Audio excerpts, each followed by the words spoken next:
सत्यनारायण भगवान के व्रत पर चलने वाले जितने भी जीव हैं वो 5 प्रकार के फल को जरूर पाते हैं।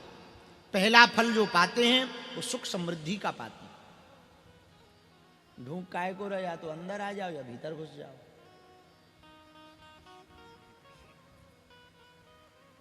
सत्यनारायण भगवान के व्रत को जो करते हैं वो 5 प्रकार का फल पाते हैं। पहला फल सुख समृद्धि, दूसरा फल संतान की प्राप्ति, तीसरा फल विजय की प्राप्ति, चौथा फल ऐश्वर्य की प्राप्ति और 5वां फल दारिद्र्य की विनाशति, दारिद्र्य का निवारण। 5 प्रकार के फल तो मिलना ही मिलना है जो सत्य पर चलेगा। एक बात और कहें, सुनो ध्यान से। सत्य पर चलोगे तो एक बात तो ये रहेगी कि आप तनाव मुक्त रहोगे, क्योंकि झूठ बोलने पर याद करना पड़ता है कि हमने अमुक आदमी से क्या झूठ बोला। अब सत्य बोलने वाले को क्या हलवा याद करना, जो है सो है। भाई जो झूठ बोले बताओ कितने लड़का है, हों 2 तुम कहो 3, तो ध्यान करना पड़ता है कि फलाने को 3 बता दिए। अब वो दोबारा पूछे कहीं 2 ना निकल आए, तो ध्यान करना पड़ता कि नहीं। पर सत्य बोलो कि कई भाई कितने लड़का हैं, 2, सोते हुए भी कोई पूछे अरे कितने हैं, सो निकलेगा भाई 2 हैं। तो पहला फायदा तो यही है सत्य बोलने का। बोले क्या फायदा है? बोले पहला फायदा सत्य बोलने का यही है कि जो सत्य पर चलता, सत्य बोलता है, वो तनाव मुक्त रहता। दूसरा फायदा सुनो, सत्य बोलने वाले व्यक्ति पर कभी डाउट नहीं होता, संदेह नहीं होता है। आप सत्य बोलने लगो, सत्य पर चलने लगो तो कुछ दिनों तक तो दिक्कत जाएगी, फिर सब लोग आप पर भरोसा। आप एक बार सत्य के बीच में झूठ भी बोल दोगे, वो भी सत्य मान लिया जाएगा। ये दूसरा फायदा है। सत्य बोलने वाले व्यक्ति को तीसरा फायदा सुनो, जो सत्य बोलता है उसको तीसरा फायदा, उसके वाणी से जो भी निकलेगा वो सिद्ध होकर के ही रहेगा, उसे वाक्य सिद्धि प्राप्त हो जाएगी। ये वाक्य सिद्धि क्या है? यही तो वाक्य सिद्धि है। लोग कहते ना फलाने महाराज ऐसा कह देते सो हो जाता। हमारे पास कल एक आदमी आए, महाराज आप कह दो हम पेपर में पास हो जाए। हम कहें ऐसे कैसे कह दो? अब पता लगे हम कह दें तुम पेपर में पास हो जाओ, तुम पढ़ो ना फेल हो जाओ, आफत हो जाएगी। तो हमें तब समझ में नहीं आया, लेकिन आज जब सुबह हम पढ़ रहे थे तब हमें बात समझ में आई। उसके दिमाग में ये विचार बैठ गया कि महाराज जी जो बोल देंगे सो हो जाएगा। तो हम विचार करने लगे भाई ऐसा होता है क्या? हमें तो खबर नहीं, ऐसा होता कि नहीं होता भगवान जाने, कि भगवान कर देते होंगे पूरी।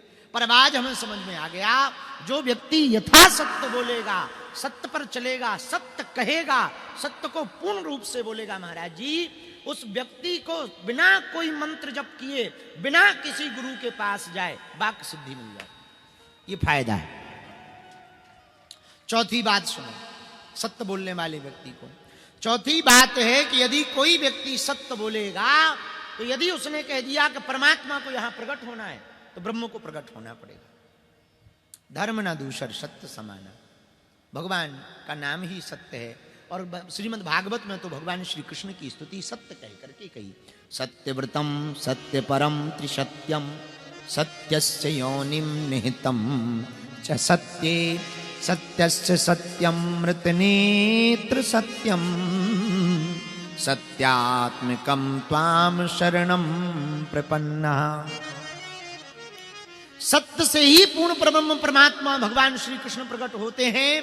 देवता 9 बार सत्य सत्य कह करके भगवान की स्तुति करते हैं कि आप ही सत्य हैं, आपसे ही सब कुछ बना है।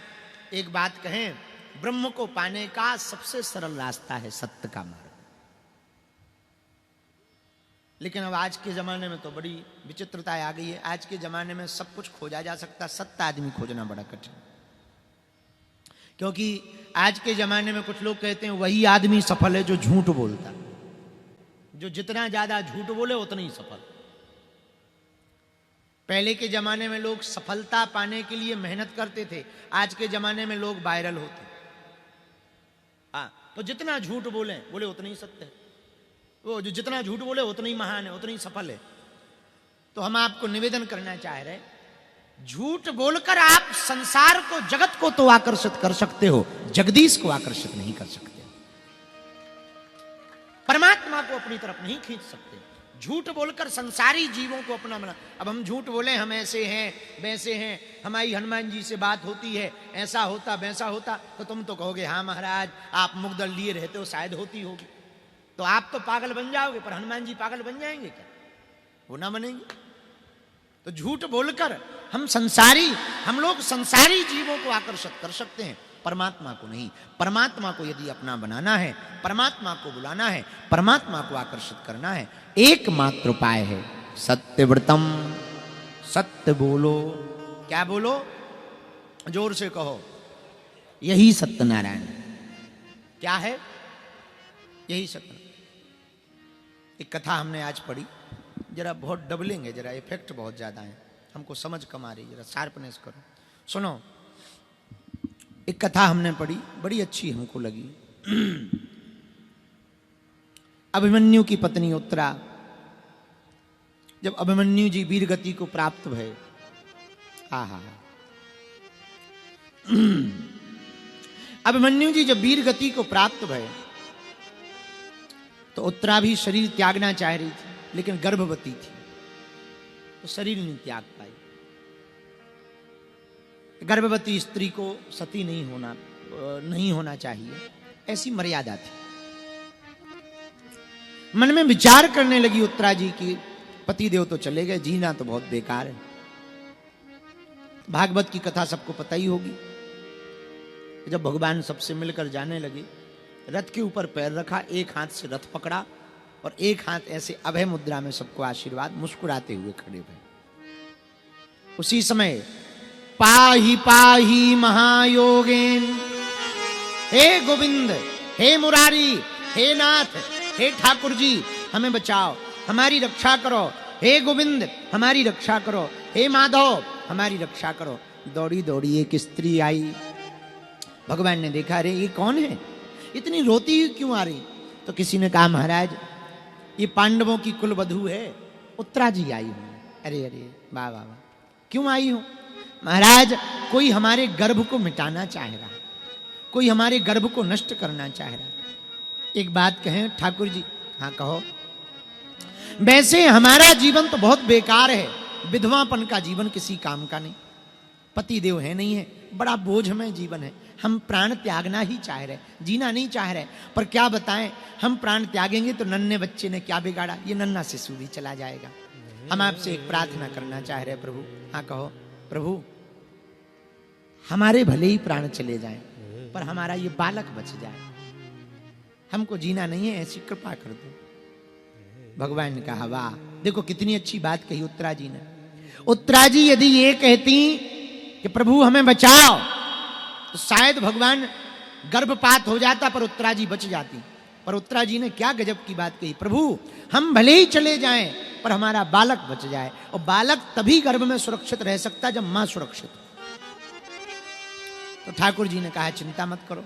भगवान ने लीला की और पहली बार ठाकुर जी कभी गर्भ में नहीं गए। भगवान जन्म लेते ही नहीं, प्रकट होते हैं।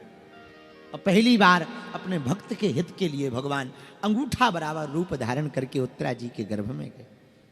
उत्तरा जी के गर्भ में परीक्षित जी पल रहे थे। अस्तुत्थामा का छोड़ा हुआ ब्रह्मास्त्र परीक्षित जी को जला रहा था। लेकिन जब वो आग में तप रहे थे, शरीर पूरा कुलबुला रहा था, भयंकर आग ब्रह्मास्त्र की तपा रही थी, उसी समय चतुर्भुज रूपधारी श्री ठाकुर जी जैसे ही गर्भ में पहुंचे तो ताप मिट गया, शीतलता पूरे गर्भ में छा गई। और भारत के एकमात्र, पूरी दुनिया के एकमात्र भगत जी श्री परीक्षित जी हैं जिनको गर्भ में ही ठाकुर जी के दर्शन हुए। और पूरे विश्व की एकमात्र भक्तिमता माता उत्तरा जी हैं जिन्होंने भक्त और भगवान दोनों को अपने कोख में रखा है। हाँ, जैसे ही प्रकट भये ठाकुर जी के दर्शन भये परीक्षित जी को, आहा शीतलता छा गई, ताप मिट गया। इसके ठीक बाद में जब ठाकुर जी बाहर आए, कहो देवी अब ठीक हो, कुशल है, अब तो कोई दिक्कत नहीं है? बोले प्रभु अब तो सब ठीक है, अब कोई, लेकिन एक निवेदन करना चाह रहे। क्या? जो ये बालक है इसने बड़ा दुख सह लिया, ये सुरक्षित तो होगा ना? भगवान ने कहा हम वचन दे रहे, ये सुरक्षित भी रहेगा और 60,000 वर्षों तक जिएगा, ये हमारा वचन है। जय हो महाराज। पर कुछ महीने बचे हैं, आप रुक जाओ, आप जाओ ना, हमको बड़ा डर लग रहा है, दुश्मन बहुत पीछे लगे हैं, आप कृपा करो। भगवान बोले ठीक है। ठाकुर जी कुछ दिन रह गए, बहुत लीलाएं हुई, कुंती बुआ ने दुख आदि मांगा, बहुत वार्ता हुई। हम ये बात ना सुना कि सीधी बात सुनावे, सत्य वाली। कुछ दिन बाद जब परीक्षित जी का जन्म हुआ तो जन्मते ही उनका शरीर पूरा चला गया, जन्मते ही शरीर पूर्ण हो गया, राम नाम सत्य हो गया जन्मते ही, ऐसी कथा है महाराज।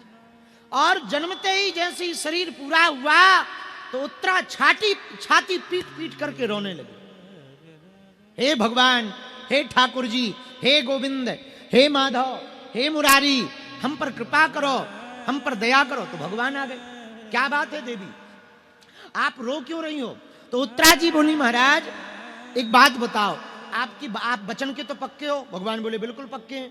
बोले आपकी वचन तो गलत होते नहीं? भगवान बोले बिल्कुल नहीं होते। बोले फिर आप एक बात बताओ, आपने कहा था बालक पूर्ण स्वस्थ होगा, 60,000 वर्षों तक जिएगा, पर ये तो जन्मते ही इसका शरीर पूरा हो गया, अब हम कौन सी बात सत्य माने? ठाकुर जी बोले ऐसा आज तक हुआ ही नहीं, रुको तुम धैर्य, चिंता ना करो, हम कुछ करते हैं। किसी ने भगवान से पूछा ऐसा हुआ क्यों? भगवान बोले हमें दोनों वचनों का पालन करना है। ब्रह्मास्त्र चलाया है तो ब्रह्मास्त्र का ये नियम है कि वो जहां भी जाएगा भेदन करके ही वापस लौटेगा, ये ब्रह्मास्त्र का नियम है। लेकिन अब हमने वचन भी दिया तो वो भी पालन करेंगे। ठाकुर जी उस बालक के कान के पास गए और कान के पास जाकर के बड़े जोर से श्री ठाकुर कृष्णचंद्र भगवान ने कहा, आज तक यदि हमने केवल सत्य बोला हो तो यह बालक जीवित हो जाए। आज तक यदि केवल हमने सत्य बोला हो अपने जीवन काल में तो यह बालक जीवित हो जाए।